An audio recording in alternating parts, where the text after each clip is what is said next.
Hi, this is Karen Dice, and the publisher of the online magazine called Mortgage Currency, and I'd like to welcome you to this conference call entitled HARP 2.0, Is it the Big Help or the Big Hurt? For those not familiar with mortgage currency, myself and a staff of mortgage experts dissect the complicated mortgage rules and regulations for loan officers, processors, underwriters, and managers. We interpret them for you in plain English and let you know how they really impact loans that you have in process and loans that you're going to take in the future. By the way, in 2011, there were 259 of them that we wrote about, or an average of 21 per week. And since the changes in the mortgage rules also affect your real estate agents and builders, you also get articles called Mortgage Talking Points, which you can email, print, and use in sales meetings for your realtors. And one more thing, there's this awesome thing called a help desk where you can ask your loan scenario questions, underwriting questions, or even ask how to turn a denied loan into an approved one. And we'll give you the rule, where to find it, and where you can get ammunition to get the loan approved. The subscription also includes Facebook posts, charts and checklists, rule change calendars, videos, and a cool way to post your tweets by just a click of the mouse. Now we have one of our experts on the call today, Dan MORALEZ, who does what you do every day. Originate loans, so he has first-hand knowledge of what you have to go through, not only to get the deal in the door, but the huge challenge of getting it approved. So Dan, it is great to have you on this call today. Thanks, Karen. And Dan, I want to talk about the big elephant. Everybody's talking about this in the room, HARP 2.0. Can you give me a little history about it? It was introduced a couple years ago, and then it was enhanced this time around. So a little background, please. You bet. You know, it's funny, when I was looking back at some of our notes, we first started writing about HARP back in February of 2009. Now, it's hard to believe that it's almost 3 years ago that the very first version of this program came out. When HARP was originally introduced the first time back then, the program was substantially different than what it is now. Throughout the course of the last 3 years, we've seen a number of changes to the HARP program, subtle little tweaks and adjustments over the course of that 3-year period, where the program has gotten a little bit better pretty much every time. I think what they try to do is they try to adjust it to make it easier for more people to qualify. And I think with HARP 2.0, there certainly was a lot of hype over HARP 2.0. I'm not sure that it's quite going to live up to the amount of hype that we've seen out there. I do think there's going to be some borrowers that certainly will benefit, make it easier for some of our listeners in different market areas to get some deals done that they may not have been able to do before. But there's certainly a lot of hype, but once we start going through some of the details, you can start to see where the improvements are there, but they may not be all that.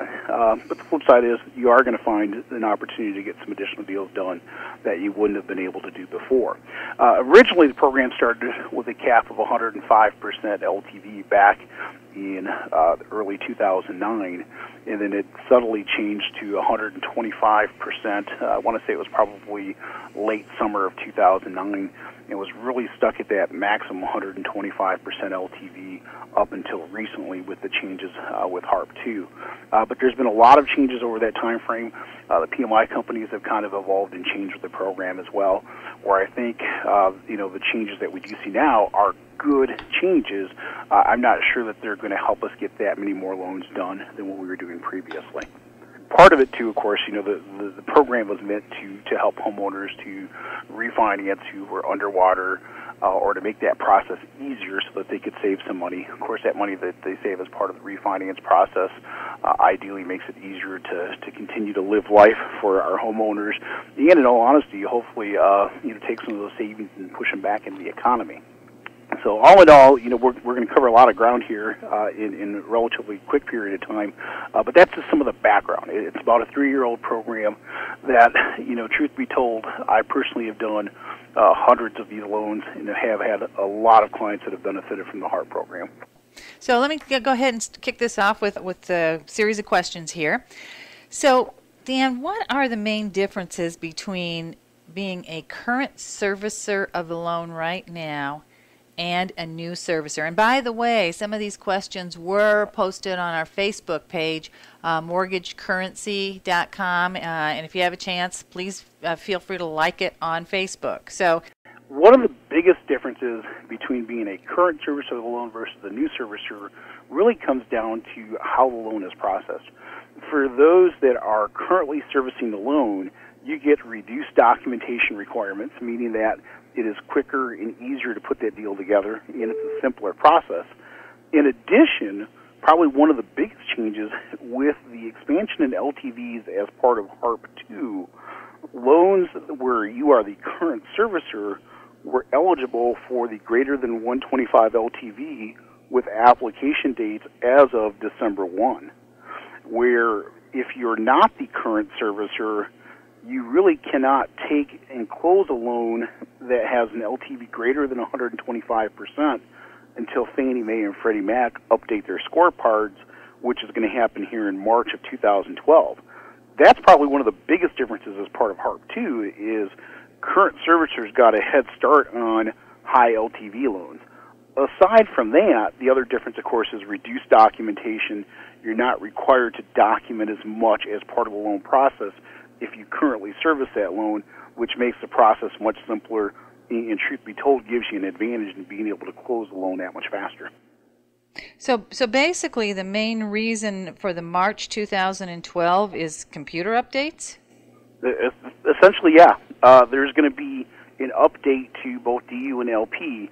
The update to DU and LP is meant to give you more loans that are approvable or more loans that are eligible, if you will. In other words, the intention is the scorecard for HARP-eligible loans will hopefully get a little bit easier. And the other thing you'll do, they intend to make the appraisal waiver requirements easier, meaning more properties will be eligible for an appraisal waiver as part of the automated approval process when you run those loans through DU and LP.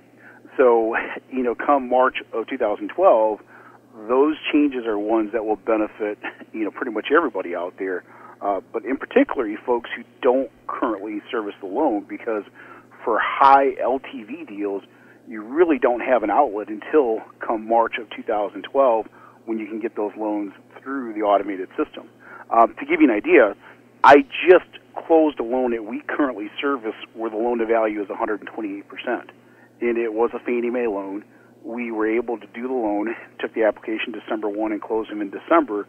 Now, when we ran his loan through DU, we got an approved ineligible because of the LTV. But because we are the current servicer of the loan, I didn't have to live by those DU findings. So let's talk about appraisals. What will happen? I mean, there was a lot of questions in regards to, will they require an appraisal? Will it be an AVM? Or will appraisals just simply be waived? You're still going to have appraisals in most cases. You will see, or at least the agencies are saying that they intend to issue more waivers for appraisals through the automated systems. As far as AVMs, in reading through the different releases and announcements, it's pretty clear that they don't want AVMs to be used unless you're using, what comes with DU or what you get through LP, which is what's called an HVE, or their kind of assessment of value.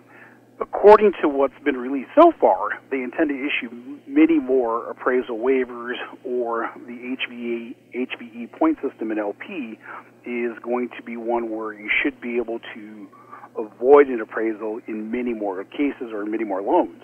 Other than that, you're still going to have the need for appraisals in many cases, so appraisals are not going to go away. And I honestly don't think you'll see that happen at all. I think where you'll see the biggest changes is the use of AVMs that are non-GSE information or non-agency information. I think you're going to see that go away. I think you'll see more files that will be eligible for an appraisal waiver through the automated system, which will make the process easier, quicker, and faster. But, in all honesty, with the elimination of the LTV limits, what does it matter if you get a low appraisal? Because if I got, a $200,000 loan on a $100,000 property, I have a 200% LTV, who cares? Mm-hmm. The differences between Fannie and Freddie, looking at those, there are some And I wouldn't even say subtle differences. There are differences between a Fannie sold loan and a Freddie sold loan. Would you mind going over a Fannie first and then comparing it with Freddie? You know, the one thing that, I sat in on a Fannie Mae conference call, and one of the questions that somebody asked, and I wanted to make sure I cover this for our listeners, is can you take a loan that's currently sold to Fannie and sell it to Freddie and vice versa? And of course you can't do that. If the loan is currently owned by Fannie Mae, it's got to go back to Fannie Mae. If it's currently owned by Freddie Mac, it's got to go back to Freddie Mac. So you can't take one loan that's held by one agency and sell it to somebody else. So I wanted to make sure that our listeners are aware of that, as that was a question that was asked. And what seems pretty obvious to us, sometimes people may not realize that you can't do that. You know, as far as the differences between the two, really what it comes down to, and I believe this is a general rule of thumb, I think Fannie Mae is probably easier to work with than Freddie. And I think their program tends to be a little bit easier to work with in most cases. There's some subtle differences in the loan level price adjustments between the two. With the changes to HARP, there's been some changes as part of the loan level price adjustment schedule. With those changes, there's a subtle difference between Fannie and Freddie, where Fannie treats a primary residence slightly different than what Freddie does. And what I mean by that is Freddie says pretty much primary residences and second homes kind of fall into one bucket, and then investment property into another bucket, where Fannie says primary residences fall into one bucket and then everything else into another bucket.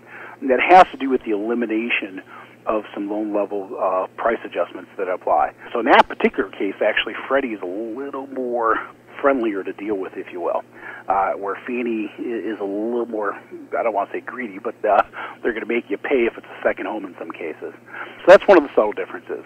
I think the other difference, in all honesty, and this is one that is probably more of a real life challenge for us as lenders, is in how closing costs are handled.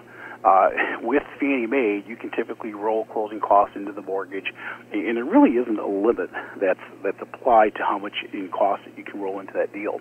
In the case with Freddie Mac, there is a limit, and that limit is 4% of the loan amount or $5,000, whichever is the lower of the two. So if you've got a borrower who has, let's just say, a $70,000 loan, you're limited to $2,800 of costs that can be rolled into that mortgage. Well, if that borrower has closing costs, escrows, and stuff like that, you could run out of money to roll those closing costs into the loan, which makes it a little bit tougher to get the deal done. That's probably what I would say is probably the biggest difference between the two. I do think that the scorecard that's used by Fannie Mae is probably a little bit easier to work with. I've had some loans that are LP deals or Freddie Mac deals where you look at them and you say, wow, I can't believe this isn't going through. Case in point, I got one on my desk right now I'm looking at where the borrower's got a 775 FICO score, LTV of 96, and a HC LTV or a combined LTV of 102, and it's getting bounced out, and it's got debt ratios of 14 and 21. You sit back and say, really? These people aren't eligible. So, I think all in all, the scorecard is simply easier to work with DU than what it is with LP. But I also think that's true in just businesses general. The company I work for, we sell both Freddie and Fannie, and I find typically Fannie scorecard tends to be a little bit easier, at least in my experience. That's what's been the case. But again, biggest difference I would say is probably in closing cost. Just recently, Freddie made an update to their TLTV rules in regards to a loan that had a loan-to-value of less than 80% with secondary financing. Previously, their rule made no sense to me, and apparently it made no sense to them either because they got rid of the rule. But what was in place previously was if your loan-to-value on the mortgage you're refinancing was 80% or lower and you had a secondary mortgage, the combined loan-to-value of those two liens could not exceed 105%. This really comes kind of back in line with Fannie Mae and mirrors Fannie Mae's policy where there is no combined loan-to-value limit, and now, of course, with the changes to HARP 2, there's no loan-to-value limit either. So this is definitely a move in the right direction. And Dan, there's one more thing on there that it has to do with solicitation. It does, and that's a good question, and I know it's one of the questions we had from one of the subscribers. Let me kind of segue into that and talk about that a little bit. When it comes to soliciting refis, Fannie Mae came out and said, hey, you cannot solicit, and it's always been their policy that you cannot solicit their borrowers for a refinance. They did come out and clarify that if the loan-to-value is over 80%, it is okay to go ahead and solicit those borrowers for a refinance. Now, how you would know what the LTV is before you take in an application is a whole nother point of discussion. However, they did make it very clear, and I think this applies as well for Freddie Mac sellers, that you can do a general solicitation for refis across the board, as long as you're not specifically targeting Freddie Mac borrowers or you're specifically targeting Fannie Mae borrowers. Where you can run into an issue is if you say, gosh, we service all these Freddie Mac loans, let's go through and let's pull all of our Freddie-specific loans that are HARP eligible and do a specific mailing towards them. That Freddie still prohibits you from doing. Fannie says, hey, if the LTV is over 80, go ahead and do it. We want you to almost. If it's less than 80, you're still prohibited from doing it if it's a Fannie Mae deal.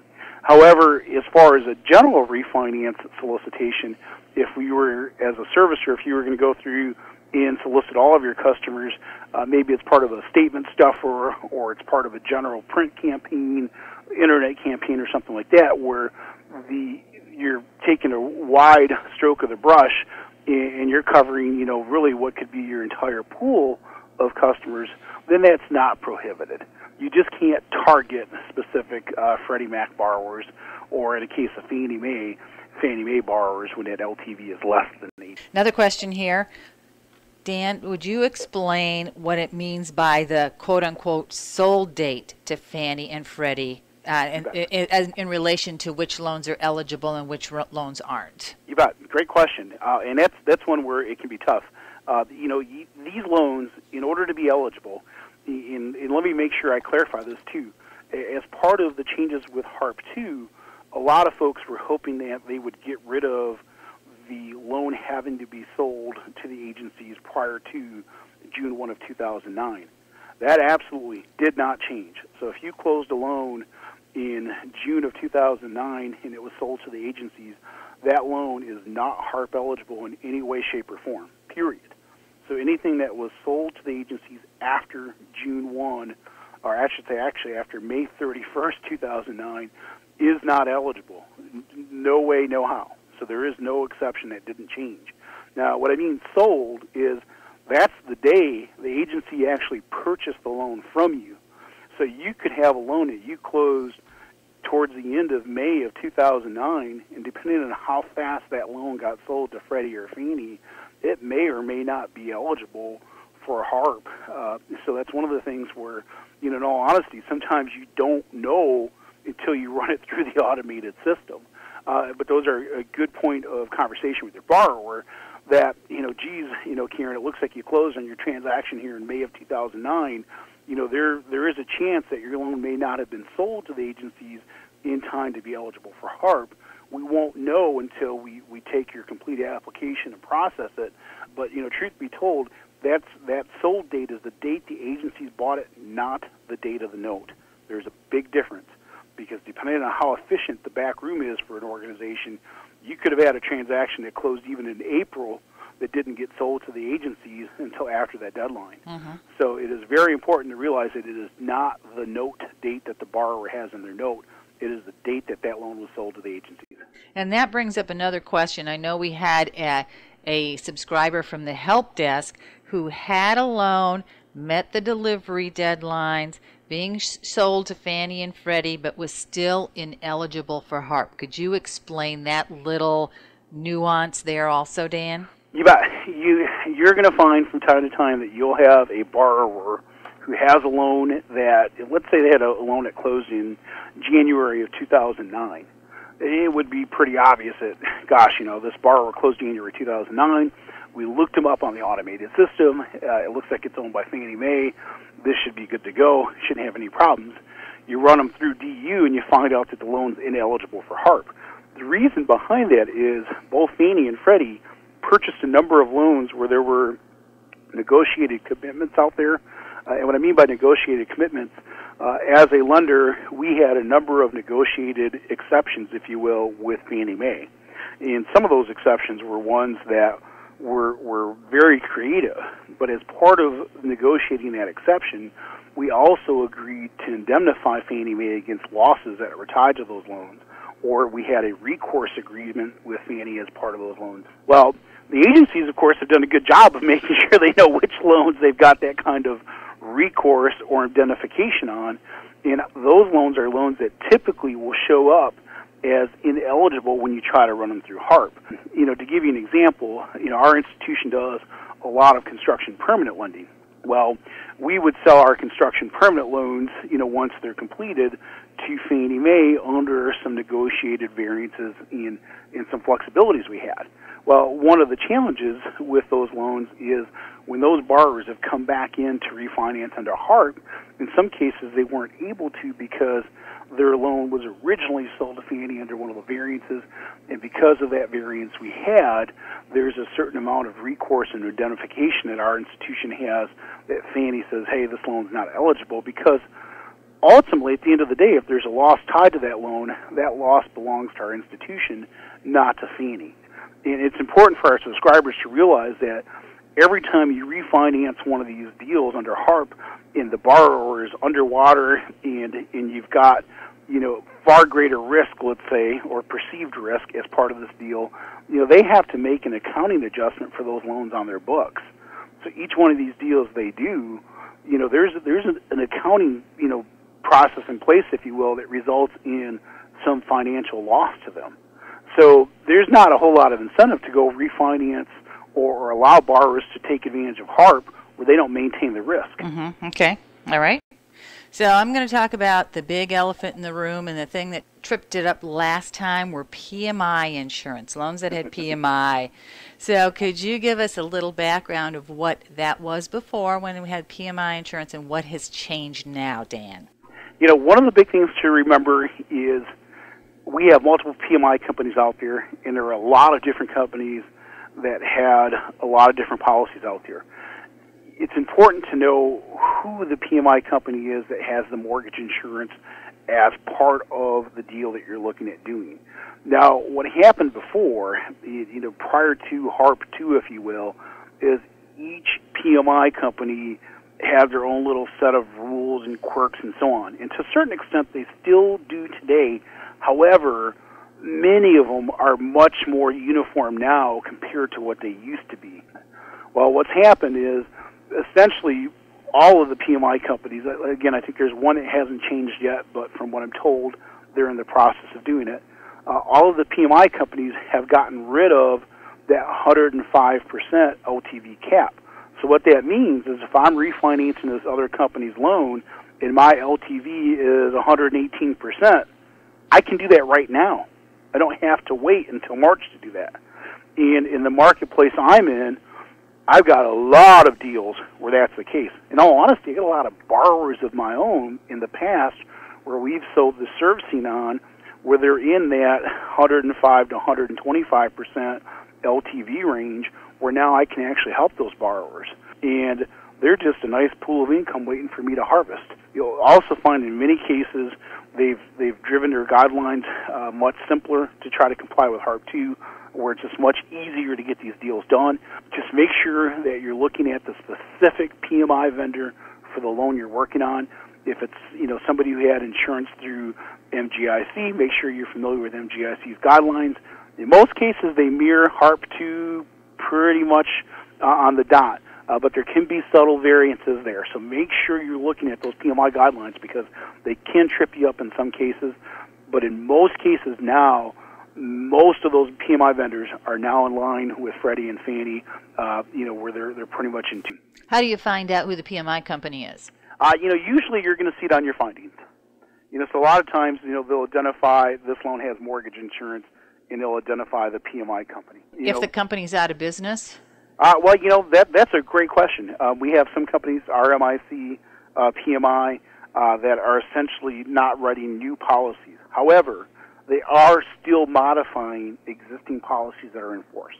So, and we've seen that a couple of times. As a matter of fact, I just saw an email from RMIC within the last couple of weeks here saying that, if it's eligible for HARP 2, we'll modify it. Their guidelines are real simple. If it's eligible, we'll modify it.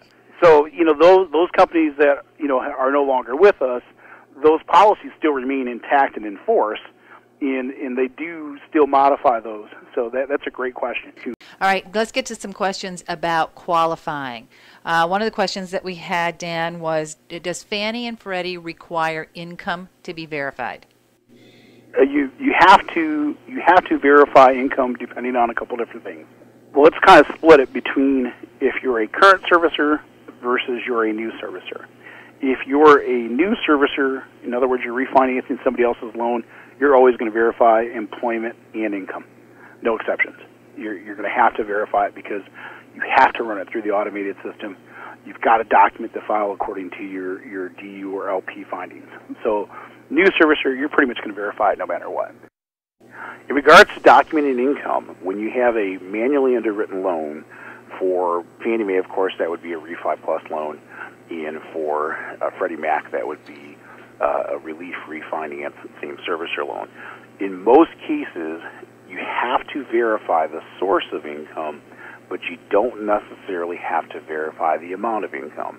Now, the one kind of qualifier to that is if the principal and interest payment is increasing more than 20% from what it is currently. Let's just say you have a $1,000 a month P&I payment right now, and now your new P&I payment is going to be $1,205 because the borrower maybe is shortening the term of the loan to pay it off faster. If that's the case, you do have to verify income as well, even though it may be a DU Refi Plus or an LP or a Freddie Mac Relief Refi same servicer. So again, this rule really applies to folks where you are the current servicer of the mortgage and you're trying to take advantage of some of the reduced documentation. If you have an increase in monthly payment greater than that 20%, you're going to have to verify the income as well as the source of income. You can also expect in many cases you're going to find lenders are probably going to ask you to get a 4506T as well. Now, if you don't hit that 20% increase in payment, like I said, in most cases you're not going to have to verify the amount of income, but you're still going to have to verify the source of income. And let me just kind of back the train up here a second and clarify real quick here. With Fannie Mae, if you're the current servicer, their program is what's called Refi Plus. In the case of, let's say you're refinancing somebody else's loan, it's what's known as DU Refi Plus. Refi Plus is a product that you can manually underwrite. It does not have to go through the automated underwriting system. DU Refi Plus is one that has to go through the automated underwriting system. So in other words, if you're not the current servicer, you have to run that loan through the automated underwriting system. If you are the current servicer, you have the option of running it through the automated underwriting system if you want to, but you're not required to. And in most cases, if you use Fannie Mae's Refi Plus option, you'll find it's just simpler. You're not required to verify hardly anything. And at the end of the day, it's a very quick and easy loan to get done. Now, Freddie kind of does the same thing. They call their product the Relief Refinance. You have the Relief Refinance same servicer, meaning that you're refinancing your existing client that you guys currently service, and you have Relief Refinance, what they call Open Access, which is where you're refinancing somebody else's customer. The same thing, reduced documentation for the current servicer. The new servicer has to use LP and has to, in many cases, document income, assets, and so on. Now, if it's one where it is same servicer, the subtle difference with Freddie is if that payment's going up more than 20%, you do have to verify income as part of it. Now, one of the differences with Freddie there as well, too, is Freddie does not allow the use of LP, period, for your same servicer or Relief Refinance same servicer loans.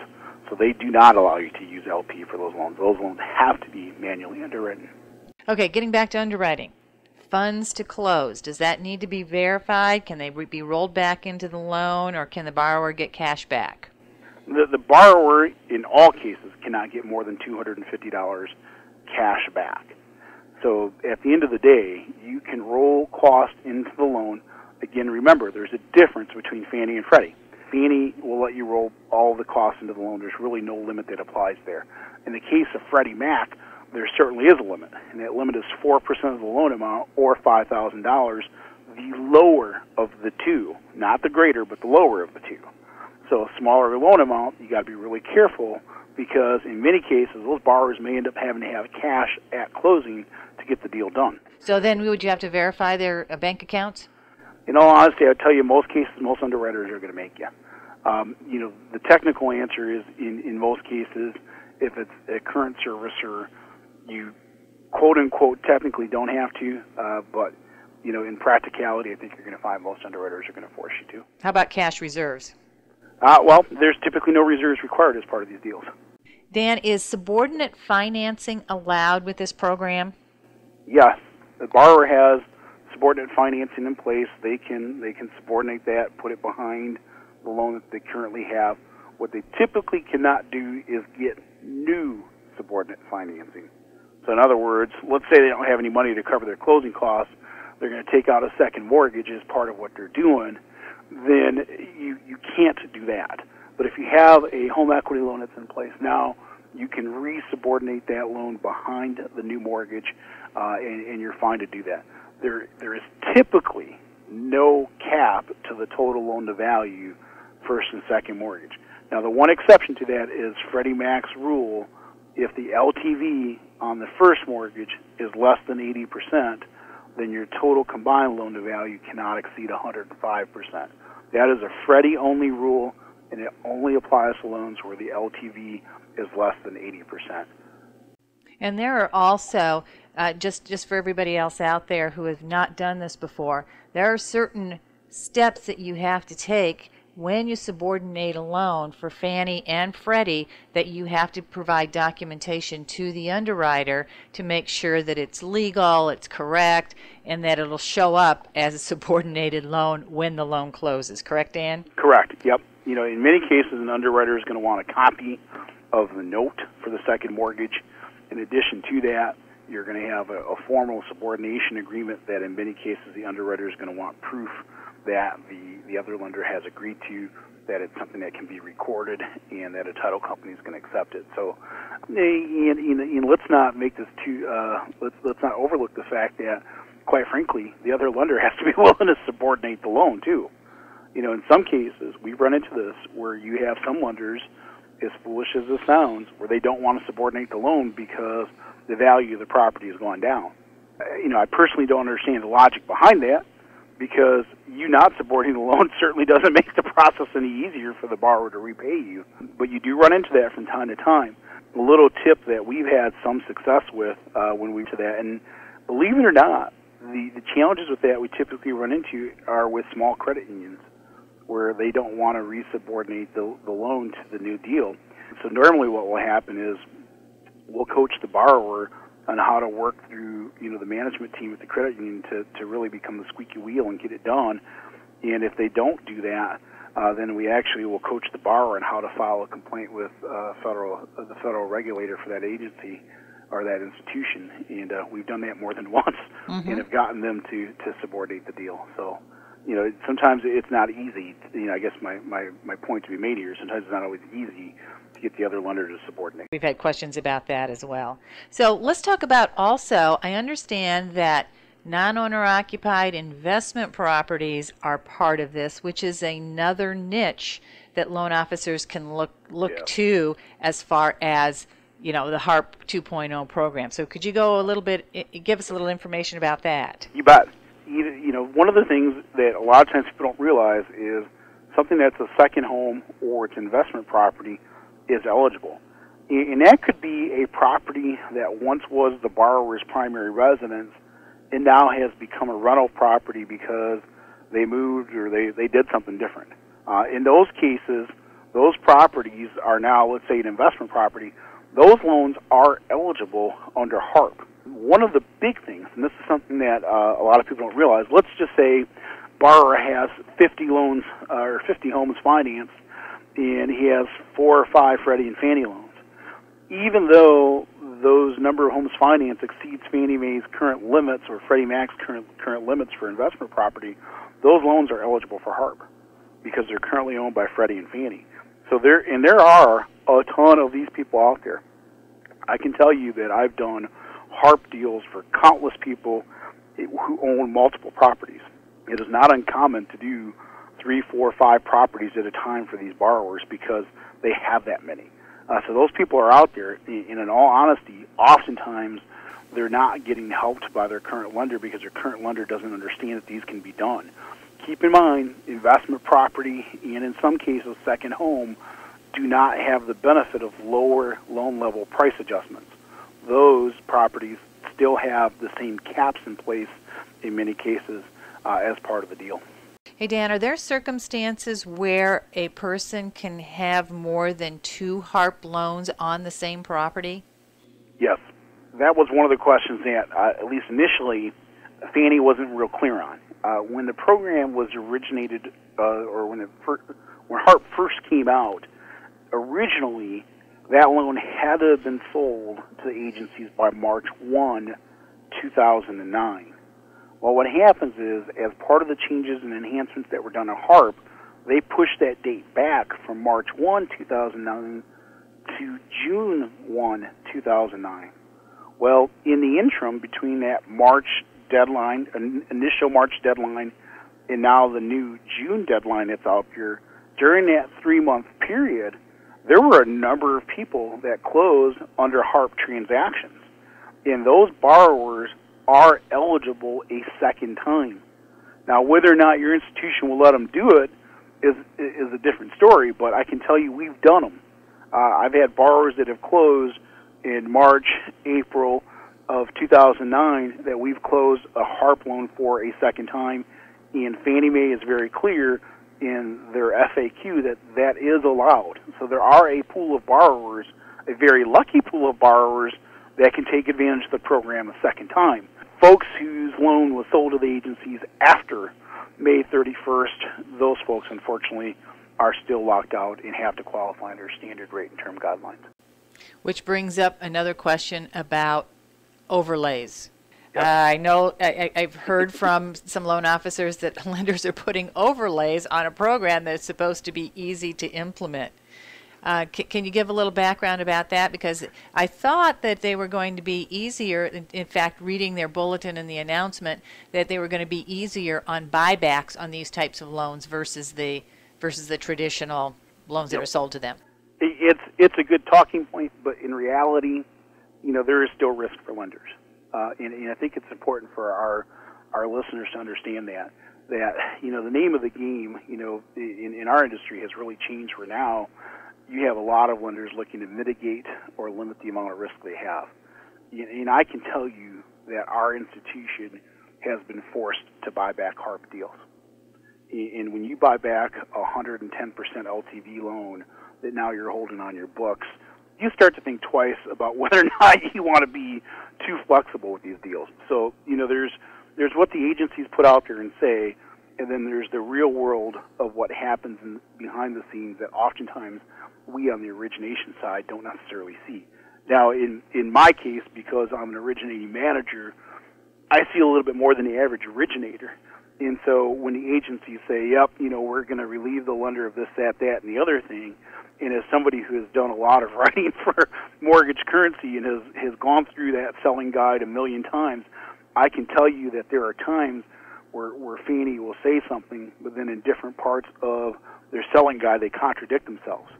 And so what you do is you try to manage to the least amount of risk. So I do think that even though the program is intended to be, more flexible and leave lenders with less risk, I do think at the end of the day that you're still going to see a number of investors and lenders who say, we're willing to do these deals, but we're going to put our own overlays on them. And I know in the underwriting guidelines that came out that that both Fannie and Freddie said that, quote unquote, you're supposed to ignore bankruptcies and foreclosures. It shouldn't have an effect on that. But that would be almost considered an overlay, right? Yeah. When you look at, Fannie in particular came out and said, hey, you don't have to follow our bankruptcy and foreclosure policy. Well, when you're not the current servicer of that loan, and you've got a borrower who's, bruised, beat up, at the end of the day, you perceive to have a certain amount of risk. At the end of the day, you may not be so willing to take that borrower on as a risk, because even though they may not default, they may become, a collection problem. You're going to expend resources trying to collect on this borrower. When you start to look at it from a perspective different than a loan officer, you can start to see reasons why I don't want somebody else's problem. When I look at it as a lender, and again, I get the benefit of wearing a couple of different hats here. When I look at it as a lender who still deals with clients, I want to write every loan I can. It's eligible. Why can't I do it? But then when I start to look at it from the management perspective, I can start to see reasons why I don't want to take that client in the door, because he may end up becoming a problem or a risk that I prefer to avoid. And when there's times like now where there's enough business out there, a lot of institutions say, well, why bother? Why, let's just cherry pick and take the easy stuff. So overall, loan officer has a borrower coming in, wants to do a HARP deal, but instead of them, like beating a dead horse and, knowing these lender overlays, all those types of things, what do you recommend that loan officers do to make sure, and there's no way to make sure, but to have a reasonable insurance that that loan is going to go through? Well, the one thing I'll tell you is, you've got resources like mortgage currency that are available to you so that you can keep up with everything that's changing. So if you are going to perform at a high level in this industry, you have to stay vested in your amount of knowledge. And there's probably never been a time where that's more important than now, just because the rules and guidelines and what it takes to get a deal done, you've got to know what you're doing. If you know what you're doing and you understand what the limitations in your product are and so on, then you can communicate effectively to your client, you can set the right expectations, and quite frankly, you get to know when to say no. And there are some times where, you're going to have a certain amount of transactions that just can't be done. If there's one thing, and for those of you who are listening, I've got, 20 years in this industry. And if there's one thing I've gotten a lot better at within the course of the last year is saying no. That doesn't make me any money. The quicker that I can determine that they can't be done, the less time and energy I'm going to spend with that client, and I'm going to move on to something that's going to be productive and hopefully put some money in my pocket at the end of the day. So it's one of those things you want to know what you're doing. You've got to invest the time in reading guidelines, stuff like mortgage currency, looking at your MI company's guidelines, and knowing the limitations of your investors, and know when to say when. And some clients, they don't want to hear no. But the truth is that's the answer. There's nothing you can do different. And the more time that you have, the time that you spend saying no, you have more time to market and say yes to other people who qualify. Absolutely. You don't have the time to putz around with somebody that you can't get done. Cut them loose faster and move on to the next one. Of course, you need to do it in a professional way where you can hopefully give them a little bit of guidance on what they need to do to be in a position to get something done down the road. Given all the changes that we've seen in the last year, the compensation and everything else, and the amount of work that goes into getting the deal done, we've got to be that much more efficient and that much better at what we're doing so that we're getting the most out of our time, and quite frankly, we're as efficient as possible. If we're going to be successful in making any kind of money in this business, you have to make it in volume. And to make it in volume means you've got to be very efficient with your time. So just to wrap things up, here's a couple of links for you to follow Fannie and Freddie and the questions being asked of them when it comes to HARP. What I've noticed is that Fannie Mae updates their FAQs on a regular basis, and they also date it when it's updated. So they've changed it just about a month ago. There were 30 questions that were on Fannie Mae's website. Now there are exactly 100. As for Freddie, I can tell that they're updating them, but they don't indicate which ones have been updated, and there is not a date that appears on that website page. My personal opinion is that there'll be a few more updates to HARP before it's released to everyone in March. And at Mortgage Currency, we're going to keep you informed of the updates so you don't have to check the agency's websites every few weeks to find out what's new. So if you have any questions, you're a subscriber. Remember that you can use the help desk to ask your HARP questions. And if you're not a subscriber, you can try it out for $1, and even during the $1 trial, you can ask your mortgage questions. So thanks, Dan, for the overview, the differences between Fannie and Freddie, being the same servicer and the new servicer, and stay tuned for more updates from MortgageCurrency.com.